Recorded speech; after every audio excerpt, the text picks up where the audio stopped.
Okay, so hello everyone. Sorry for the delay, and then we had some technical issue, but welcome to the fall semester event of Great Cover Exchange Academy at University of Southern California. My name is Jin Wang. I'm the founder of this organization. So today we are very fortunate to have two student panelists joining us, and then we have two leading experts in the field of public diplomacy joining us today. So yeah, so just be mindful. We are gonna be doing Zoom. So please be mindful of this, and then we will be posting the video to our broader audiences once we finish this session. So today we are really fortunate to have two excellent leaders in the field of public diplomacy to join us. So the first one is Dr.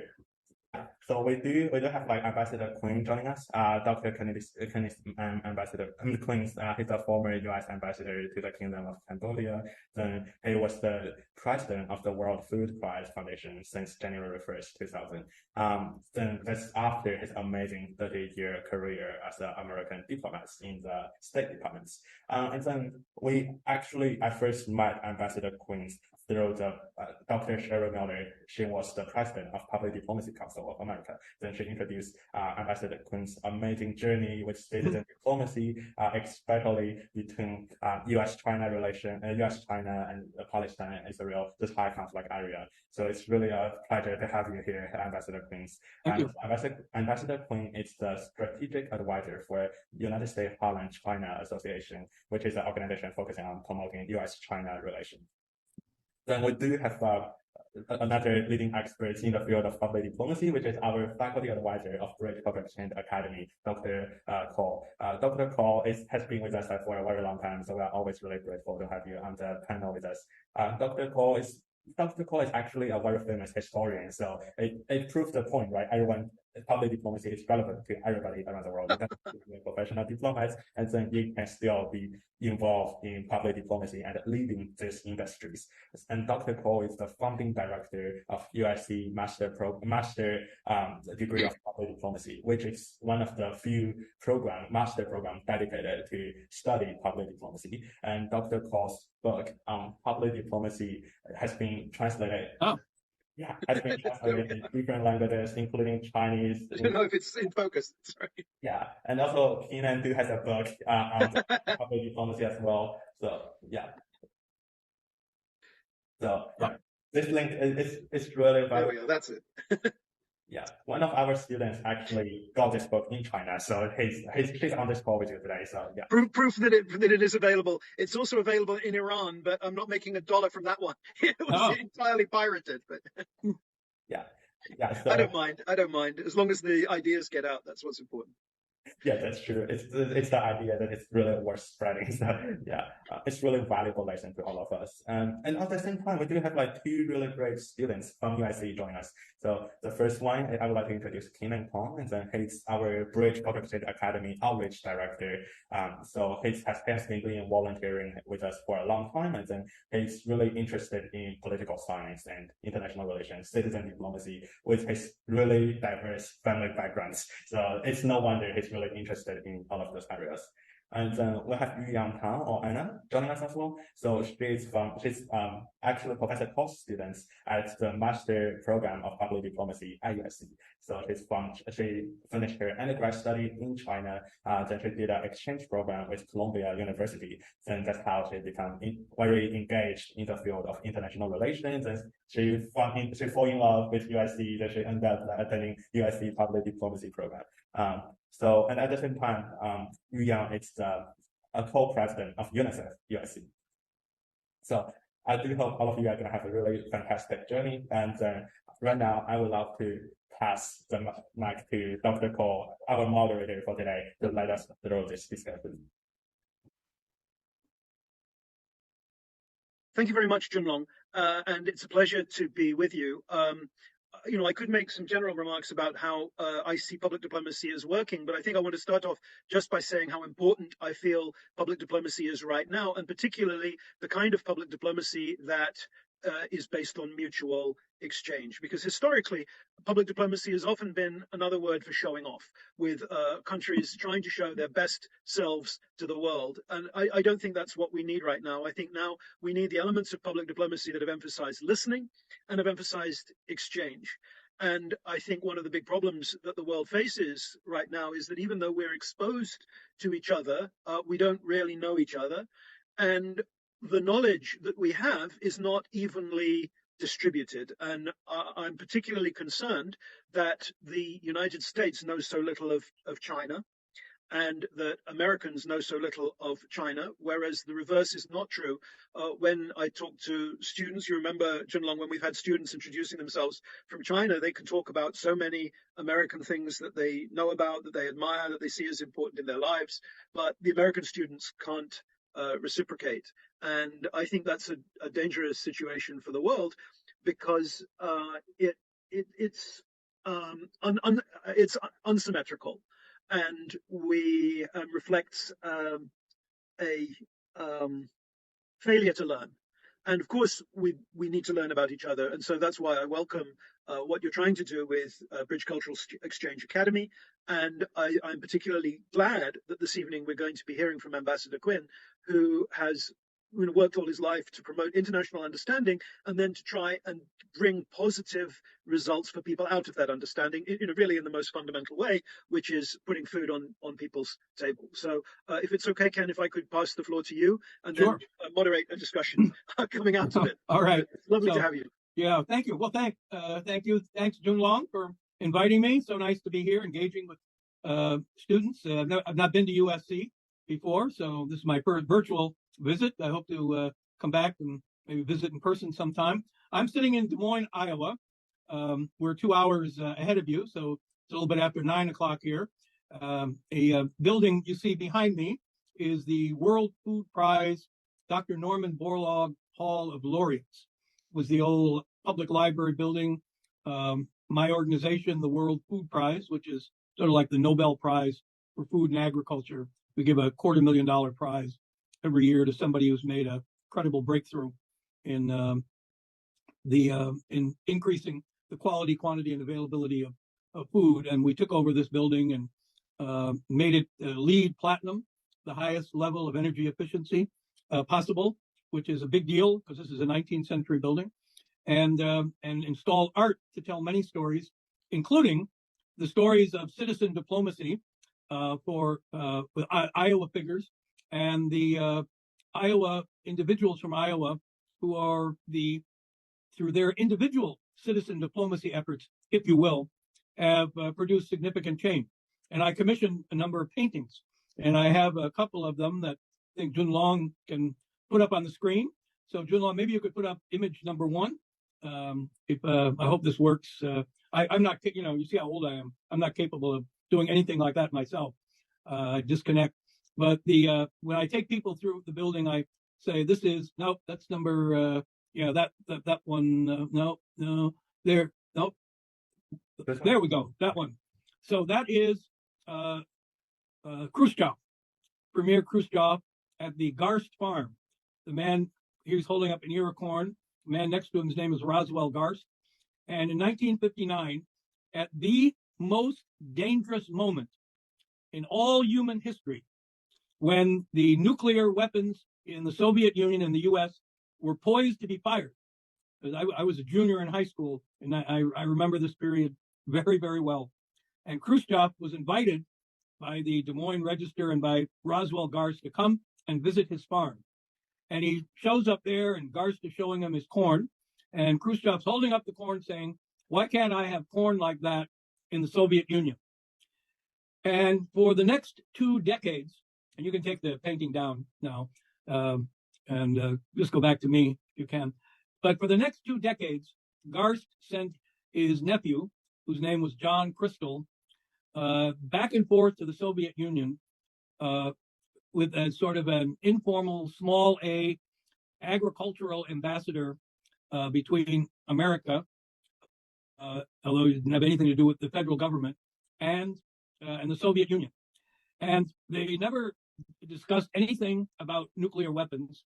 But what happened was that for the first time, there was some room in the relationship for understanding. And you could see, and it was demonstrated by Garst and John Crystal, that there were places where you could have exchanges. And Garst and Crystal would bring seeds and other enhanced seeds, other elements that they shared with the Soviet Union. And this, along with a number of other factors, contributed in easing the tensions enough, showing there were places where people could connect with each other and could have some exchanges so that the weapons were never, ever fired. And so that is probably the single best story I know about the impact of citizen diplomacy. Nothing about the government or so. Maybe you could go to the second image, that one. So this is, and I commissioned all these paintings. I told the artist what we wanted to have. This painting is, you see, there's President Xi Jinping in the middle, and above him is his father. So I first went to China in 1979 as a young diplomat. I was escorting a delegation of American governors. I got to meet Deng Xiaoping, talk with him about Cambodia, and I got to travel around China, basically without any escort. And I saw agriculture. And then the next year, in 1980, because this was right after diplomatic relations were established, and a delegation of Chinese provincial governors came to the United States, led by the governor of Guangdong province, whose name is Xi Zhongsun. And Xi Zhongsun was Xi Jinping's father. And I escorted Xi Zhongsun around Iowa. I took him to the Amana colonies, which had been organized like a Chinese commune under Mao Zedong, but they had reformed themselves. And while we were there, Xi Zhongsun, who was the man who started free market economics in China with the Shenzhen Special Zone, Xi Zhongsun asked so many questions about Amana colonies, which are right above him in this painting, and he took that information back, and with Deng Xiaoping, they totally reformed Chinese agriculture and transformed it, along with the new seeds that had been developed by Professor Yunlong Ping, and started to now adequately feed China for the first time. There have been terrible famines and terrible numbers of deaths. So this was the foundation of kind of people-to-people relations. So that was 1980 when Xi Zhongsun came. In 1985, Iowa had established a sister state, sister province relationship with Hebei province. And a corn processing delegation came, and they had a young party county level secretary, was a member of the delegation named Xi Jinping. And he went and traveled around the state and spent some time in a place called Muscatine, Iowa, where he was welcomed into the home of Sarah Landy, and who put her own kid out of his bedroom and let Xi Jinping sleep in his room, and established this incredible personal relationship. And of course, at the time, nobody knew that Xi Jinping would be president of China. In 2012, Xi Jinping was now vice president of China, about to become president, and he comes back to Iowa again. And I was hosting the U.S.-China high-level agricultural symposium in the building that you saw right behind me. And I went out to greet Xi Jinping and escort him into the building where he would give his keynote speech. And as we walked in, I said, Mr. Vice President, you have such an interesting story. I'm going to commission a painting about you and hang it in my building. And Xi Jinping, through the interpreter, said, thank you very much. And CB.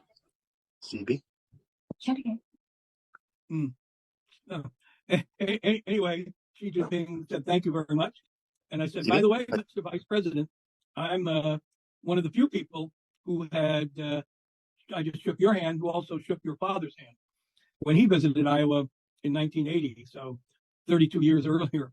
And Xi Jinping said to me, he really was stunned and surprised, and he stopped, and his eyes got big, and he smiled, and he said that you have two interesting stories.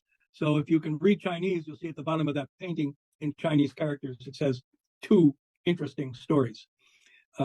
So the other interesting story highlighted by a painting in our building is the one of Mahatma Gandhi and George Washington Carver. Maybe Jun Long, you can put the third, that one there. In 1929, Gandhi was forming the Congress Party to throw out British colonial rule. And he worried, because he was a vegetarian, that he wouldn't be strong enough. And he wanted to get advice about how to improve his diet. And he hears that there's a scientist in America. And he gets in touch with George Washington Carver. Carver was born enslaved in Missouri, freed at the end of the Civil War, goes to college, goes to school, high school, grade school, wants to go to college, applies in Missouri and Kansas and other states, gets accepted, but when he shows up and they see the color of his skin, they turn him away. And he ends up in Iowa, and he ends up going to Iowa State University, agricultural school, to apply. And he is accepted, the first Black student ever to attend the university. And he gets a bachelor's degree, a master's degree. He's hired as a member of the faculty, and then goes to Tuskegee University in Alabama, where he spends the remainder of his life educating the freed generation of freed Blacks in the South in agriculture. And it's commissioned this painting to show that there they are writing to each other.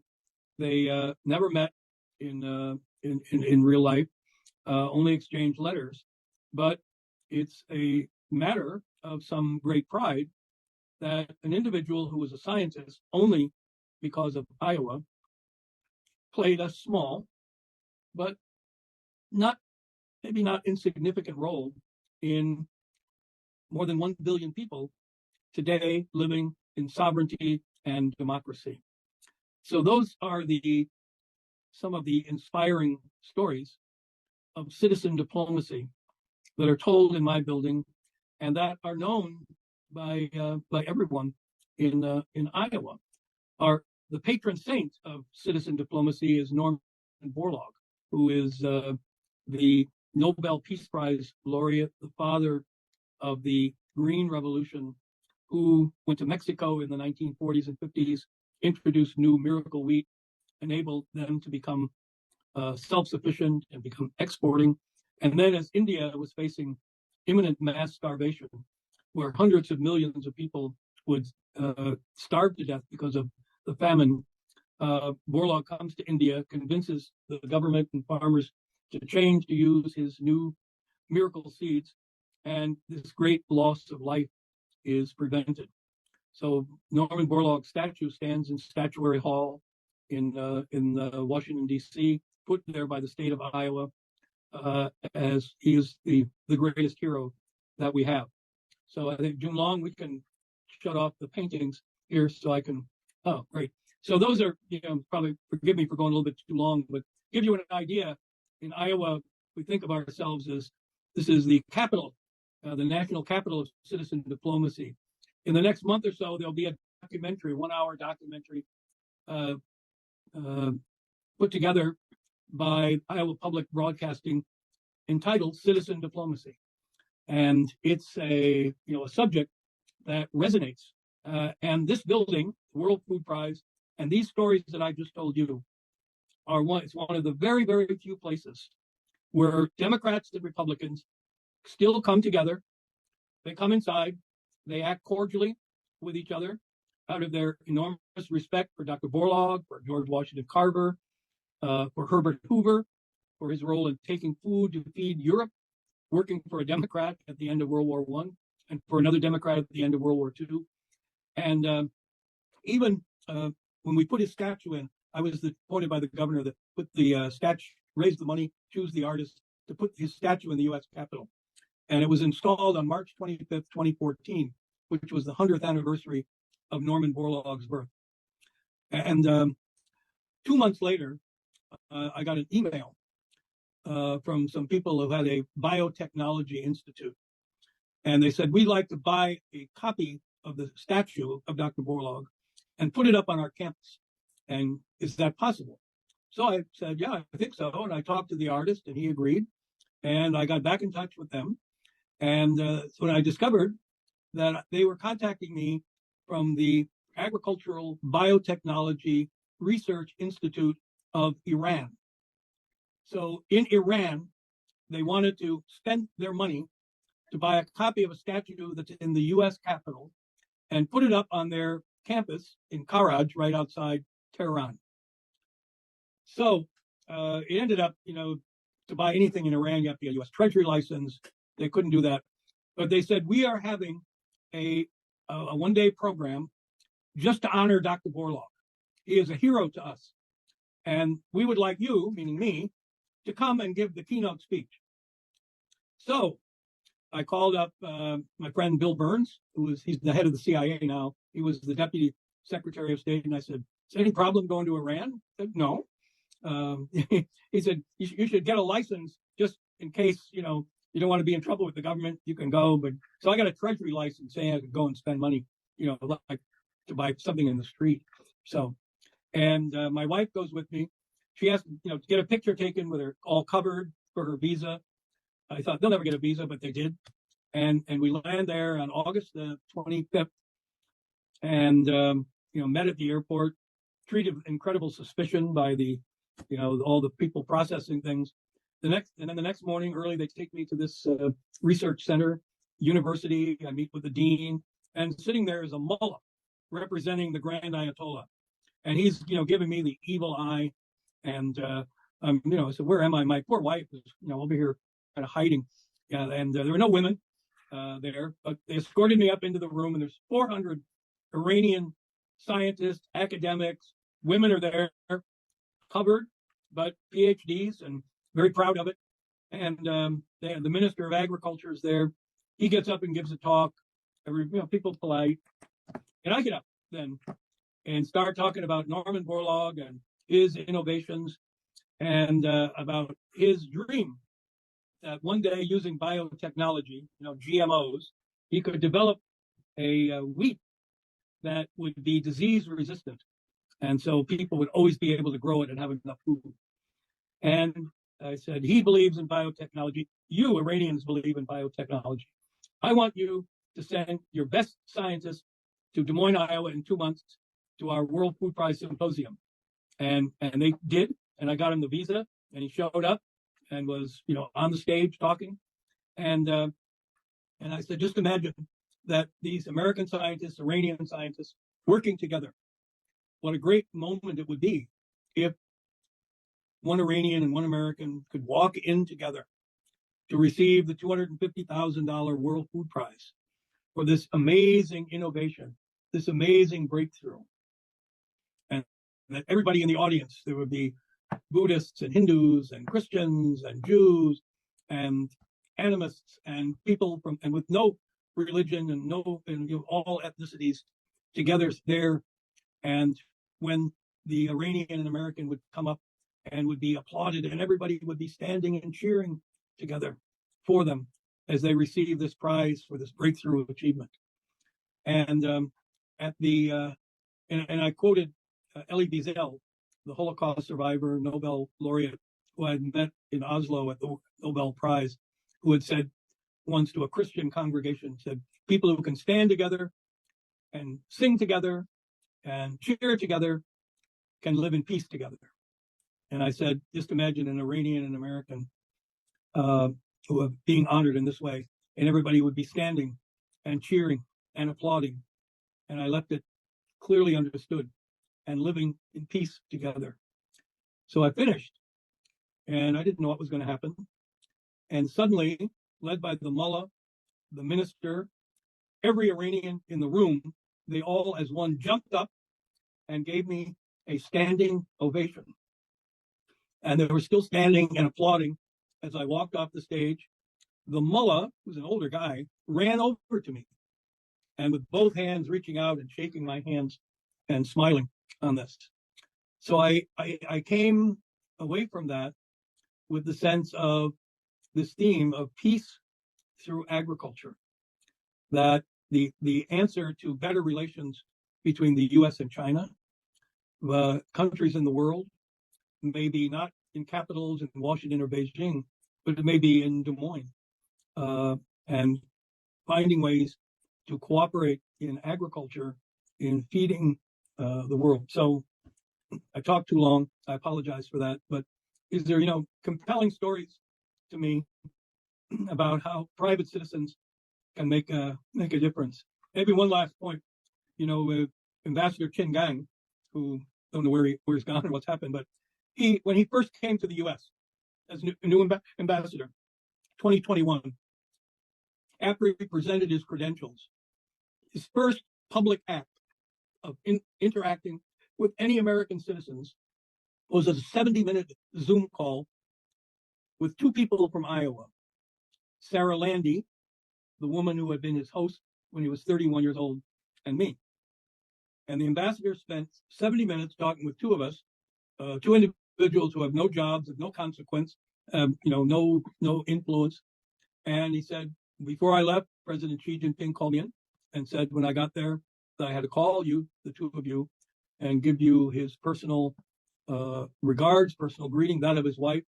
And then we talked for an hour with us telling stories of Xi Jinping and Xi Jiangsun and Yun Longping, who the most famous agricultural scientists probably in the history of China, who they've all been to Iowa. They've all, are recalled through some artwork in that building, which is probably more than any other place in the world, place where China and the U.S. could come together.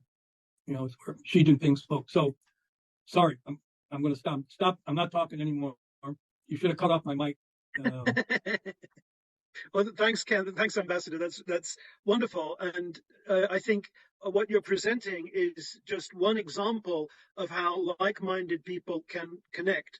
And so often the world is grouped by what one group share geographically or linguistically or culturally into these nation states.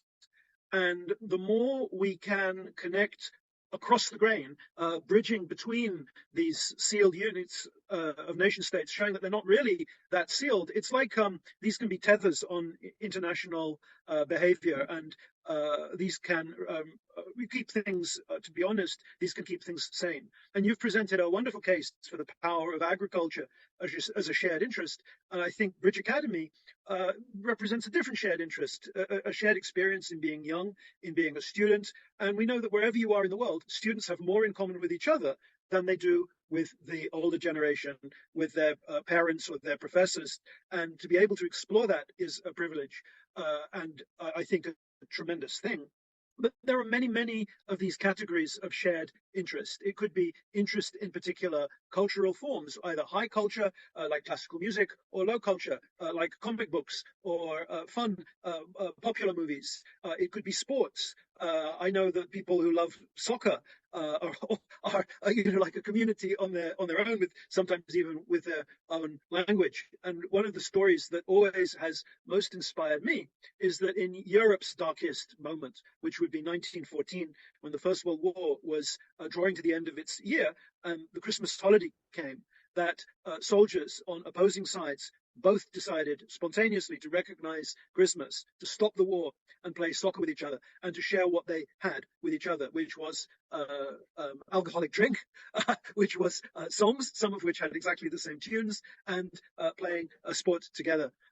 Not every division in this world can be bridged through alcohol, through shared exactly the same sport or exactly the same popular culture, but everywhere we can look for similarities. And I think it's a burden on each generation to meet each other where they find those overlaps. So with that, I want to pass it over to the students and to see how you react, and really to challenge you. What are you doing to find your own commonalities and your own conversations across these chasms, these fault lines that divide our world right now? Thank you for the introduction to the panel, Professor Cole. And it's absolutely an honor to have you here with us, Ambassador Quinn. So I wanted to go along with a similar question. I was wondering, you alluded to the example of Iran with American and Iranian scientists working together, right? I was wondering, do you think that diplomacy can solve issues to the same extent that we often think that war can? Because we have so many contemporary issues, right? With like the Russo-Ukrainian conflict, you have Nagorno-Karabakh off between Armenia, Azerbaijan, and then you have the historic Israeli-Palestinian conflict. Do you think those conflicts could essentially be mediated or mitigated with diplomacy? Do you envision that happening in the future? So what I think can happen is that you can have events take place, which, if they're publicized, can have a dramatic impact. I'll give you an example. So I told you each year we would honor one person or a couple of people who have made this breakthrough achievement. In 2012, the person we honored was named Daniel Hillel. He was an Israeli Jewish irrigation pioneer who had been nominated for our prize by 3 Muslim scientists from 3 Muslim and Arab countries. And the Secretary General of the UN, Ban Ki-moon, flew to Des Moines just to be there at the ceremony to join in handing to Dr. Hillel our prize. And in the audience was an Israeli diplomat. Sitting on one side of him is Princess Haya bint al-Hussein, the daughter of King Hussein, UN Messenger of Peace. On another side was a sheikh from Qatar. And also, there were people that were from 40 or 50 different countries who have all come to take part in our symposium and in our ceremony, who representing all, the broadest swath of other faiths. And the Israeli diplomat said to me, maybe we should do all of our negotiations about the Middle East here in Iowa. So it's possible. So our event didn't get the attention it might have. I invited Palestinians and Israelis and Egyptian water engineers to come to Des Moines, talk with each other, be part of the discussion in our symposium. Had the Minister of Agriculture of Afghanistan and Pakistan on the stage. I organized with Richard Holbrooke and Secretary of Agriculture Tom Vilsack. I think there are more opportunities to do something where you can get people to put other differences aside, because it's about alleviating human suffering. It's about reducing hunger. Every time I speak in China or in the US, I say my vision is, given the terrible collision course we're on right now with China over Taiwan, that Xi Jinping, after the APEC summit, which is coming up in Northern California in another month and a half, after that, Xi Jinping would come to Iowa and come to this building, and that Joe Biden, who of course had to go through the Iowa caucuses, process where he got to be vice president and then president, would come here, and together they would, with the spirits of Yun Longping and Norman Borlaug, to encourage them, they would announce that China and the U.S. are going to become partners, and for the next 25 years, will collaborate in building roads across Africa and doing other things in terms of agriculture, so that Africa will be able to feed the additional 1 billion people who will be on that continent. And I say, this is my dream, this is my vision, because it's the one thing, I believe, where you could, in America, say, well, this is important to do. It's about starving people, hungry people on our planet. And I believe a gesture like that could help turn America and China away from this disastrous course that we're on. Agriculture is the best hope we have. Actually, thank you so much for Ambassador Queen's sharing with us. And as a Chinese, I'm so glad to hear about your vision towards Chinese and US relationship in the future. Like, this is also my hope. This is a very glad vision for everyone. And as a Chinese, actually, I have some exchange experience for myself. And I think it might start from the 2019 and from the Columbia University exchange. So from my point of view, I also can see a lot of the benefits for the exchange programs, which bring me maybe cultural understanding towards the US, and also can build a good relationship with the Americans. But I still have a question, how do you think the Chinese government or the Chinese aspect can empower the Chinese students in the US and use those power to influence more Americans to build a good relationship with them and to improve the impression towards China? Do you think it is possible, or it's still limited, the students ambassadors effect is still limited or can be used? Well, I believe deeply in the power of student interaction. And I said, USC is leaving the Pacific Pac-12 conference and going to join the Big Ten. And I used to say, one of the best things we could ever do would be to get Chinese universities to be members of the Pac-12 and the Big Ten, so that teams are going back and forth and schools are going back and forth, because there's great understanding that come from having things that you can cheer for and cheer about and do together in that. I have great worries about China is being demonized in the United States in the political process. In Iowa, there are political ads on TV every day, all day long, targeted at they're most targeted at Republicans, because the Republican race is the one race that's getting all the attention here. And a lot of politicians speak harshly and negatively about China, which is heartbreaking to me, but I'm sure has to be painful for you or anyone else who has any Chinese connection if you were to hear that. By the way, one of my kids, one of my sons, is married to an ethnic Chinese woman from Thailand, and so I have two grandchildren who are half Chinese, and they look like they'd be right at home on the streets in Beijing or Shanghai or Changsha or wherever. And so I worry about how harsh that language is, and a lot of the criticism of China is directed at the Communist Party. It's not meant to be directed at the Chinese people, but if you're old enough, it reminds you of the way we used to talk about the Soviet Union. The difference is that whether you like them or not, whatever you think of the Chinese Communist Party, is it led the single greatest transformation of any country on the planet, and nobody can deny that. I went to China. You're young, so all you know is the China you see today. But I knew China in 1979, when there was not one tall building, there was not one new building.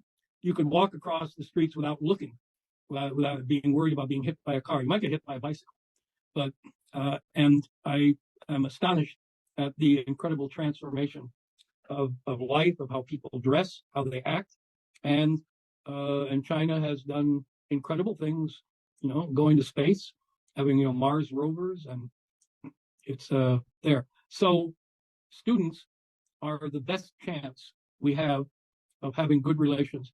If I could have my way, I'd have as many Chinese students here as you could get, and I'd be sending American students to China, because being able to speak the language and being able to exchange. I don't think people understand what a great advantage it is to have Xi Jinping as president, because he has such a connection with the United States, and whoever comes after him won't have that. I heard Xi Jinping stand in the Iowa Capitol and give a toast, and he talked. Toasts are always scripted, and the interpreter is sitting there and he's got the script and he's reading it. In the middle of his toast, Xi Jinping remarkably goes off script, and the interpreter is befuddled and he starts talking about being in Muscatine and remembering the sun over the Mississippi River, and he quotes Mark Twain. And I was sitting there, and I had never, ever, ever heard a foreign leader or diplomat or any foreigner speak about my country, about our country, the way Xi Jinping did. And I said to myself, oh my gosh, it's possible that we can have a relationship with China that doesn't have to be adversarial. It doesn't have to be on a basis of being enemies, that this impact of citizen diplomacy on him was so profound that it could lead to his amazing understanding, relationship, indeed a friendship. It really seemed possible. And so that all has changed, and I don't know if ever can be retrieved, but it's, it was possible. Well, let's move on with more questions as we've got a little bit of time. So, my wife is in Washington, so I can stay all night. Thank you so much. Actually, I have a very quick follow-up question. I have some personal contact with the American students, but I found that lots of American students, they will divide up. Okay, they like Chinese students, they like Chinese people, but it doesn't mean they like Chinese government and they will approve the Chinese policy.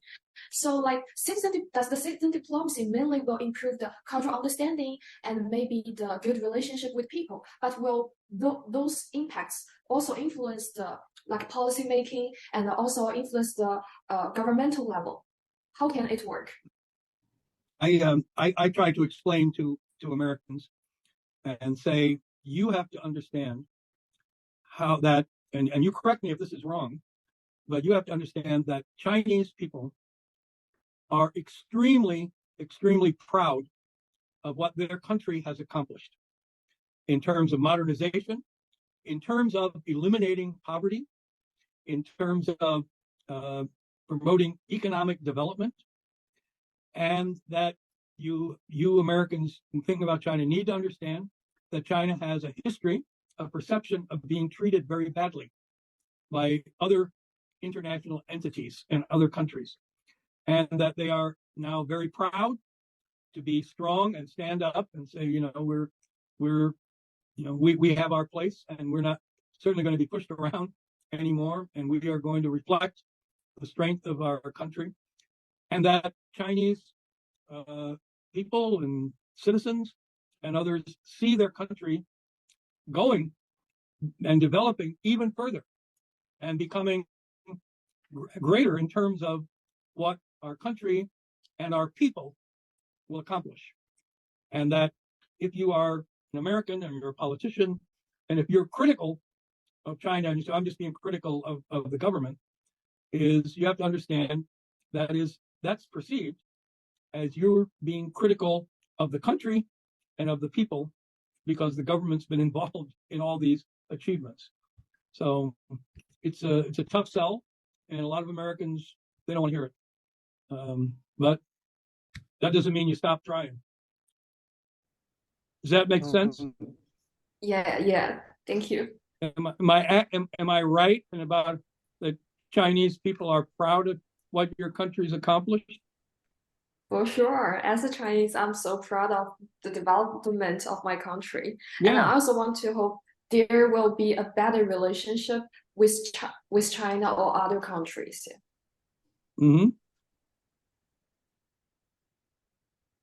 Ambassador Quinn, I wanted to ask you one final question on behalf of the panel. So we have spoken quite a bit about agriculture, and over the summer, I saw something really interesting. I was near Sudan, and we were driving past a massive blockade, at least 200 trucks just loaded to the brim with grains, rice, just agricultural goods to be brought to remediate the conflict in Sudan, right? And they were completely blockaded because they weren't allowed into the country.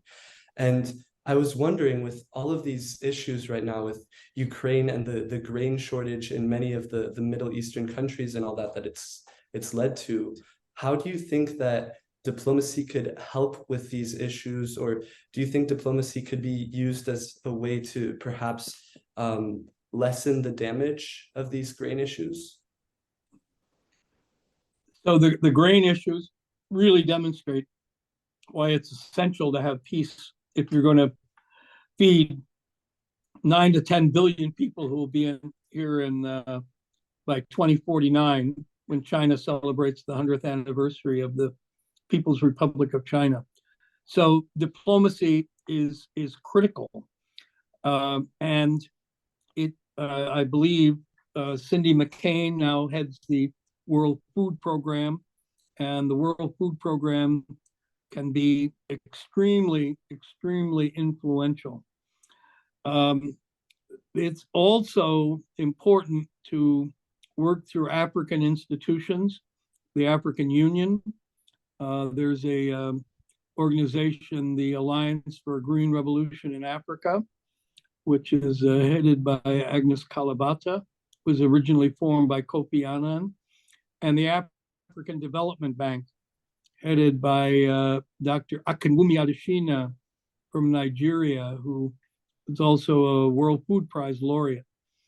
And so you have these two processes going on of modernization and movement and barriers being taken down. So Africa and China are very similar in size, in the number of people. And in 1979, when I went to China, they both had about 79 or 80% of people living in poverty, and they had less than 50% roads out into farming areas. Today, China is still, Africa is still at 70% of people in poverty and hunger and 50% of roads. China transformed itself, built roads everywhere, and changed its policies and its whole approach to free market economics. And it has probably 100% roads and 0% poverty and hunger. And there's, there's an example there. And Africa is, an approach to be emulated. When I would speak at the African Green Revolution Forum to get their attention, I'd say, you have to make a choice. Are you going to follow the American model of development or the Chinese model of development? And everybody in the audience is going, oh, is he crazy? What's he doing? And I said, don't worry, it's the same model. It's the same model. China and the US did basically the same things to develop the country economically, agriculturally, scientifically. It's the same model in doing that. And everybody would relax when I said that. But the point is, China's done it much more recently, and it looks more relevant and attainable. And so that's why, there's, great things that China can do. And the best thing is if China and the US would do them together and make this kind of a commitment, because this is the greatest challenge humans have ever faced. Can we sustainably produce enough nutritious food to feed the 9 to 10 billion people who will be here when you guys are in your mid 40s or so? And this will all be your problem. Dr. Call and I will be, I hope, on a tranquil island someplace, having our retirement as, and there. But this is all in your lap, and that's why I start working on students when they're in high school. I think it's almost too late to try to inspire students when they're in college, at university. And I would go and find suburban kids and urban kids in America who've never had anything to do with farming. And you hook them because of the issues involved. And you say that what's needed is STEM, science, technology, engineering, and math. And 70% of the students who took part in all of my different programs were always young women. So to me, young women are clearly there in terms of the interest and capability, and can be at the forefront of this most difficult but yet most important challenge our species has ever faced.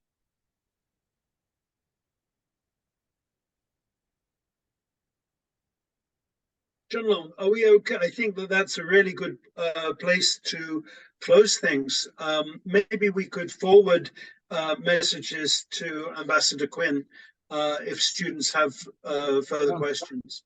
Yeah, that's sure. all. So very well said, Ken, and a perfect way to underline the importance of exchange, listening to each other, working together. And a great way to start off the new year for Bridge Academy. Yeah, well, thanks for having me. And Yeah, I always enjoy doing this, and let's go Trojans. Beat the Buffalo next week. Yeah, so if anyone, if all of you want to stay on for a couple of minutes, then if you guys want to turn on your camera, then we can take a group picture before we all log off the Zoom call. Yeah. Okay. 1, 2, 3. Let me do one more.